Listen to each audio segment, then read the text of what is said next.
L'assurance invalidité, aussi appelée AI, soutient les personnes qui ne peuvent pas travailler ou seulement partiellement, en raison d'une atteinte à la santé physique, mentale ou psychique. L'invalidité n'est pas synonyme de handicap. Par exemple, une pianiste qui perd un doigt ne peut plus exercer son métier. Elle a donc droit à un soutien de l'AI. En revanche, un vendeur qui perd un doigt peut continuer à exercer son métier, même s'il est atteint d'un handicap léger. Plusieurs assurances sociales couvrent le risque d'invalidité. La principale assurance couvrant l'invalidité est l'AI. Elle protège les personnes exerçant une activité professionnelle, mais aussi les femmes et les hommes au foyer, les enfants et les étudiants. Toute la population est assurée à l'AI. L'assurance accident assure tous les salariés contre les accidents et les maladies professionnelles. La rente de l'assurance accident vient compléter la rente de l'AI. En cas d'invalidité, la prévoyance professionnelle verse également une rente en complément à la rente de l'AI. Le montant de cette rente dépend entre autres du capital épargné. L'assurance militaire prend en charge la prévoyance invalidité pendant le service militaire, le service civil ou la protection civile.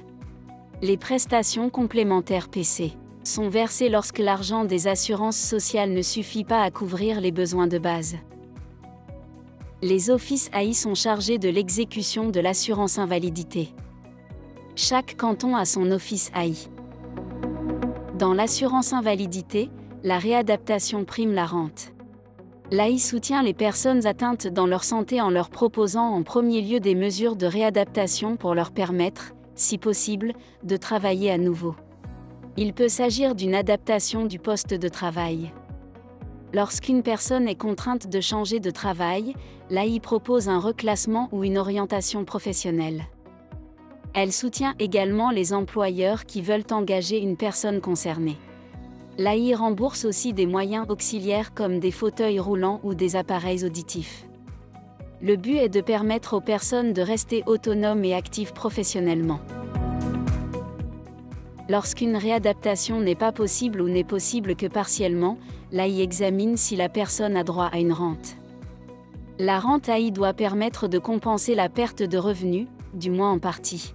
Une personne a droit à une rente si, dans son travail, sa capacité est restreinte d'au moins 40% pendant au moins un an et que sa situation ne s'améliorera pas à l'avenir, même en changeant de métier.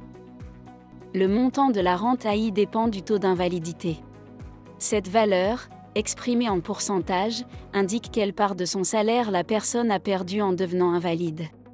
Lorsqu'elle ne peut plus travailler du tout, son taux d'invalidité est de 100%. Le montant de la rente AI dépend aussi du revenu et des cotisations versées.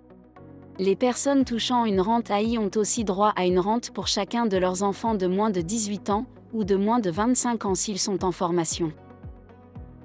L'AI verse également une allocation pour impotents aux personnes qui ont besoin d'aide pour accomplir les tâches simples du quotidien.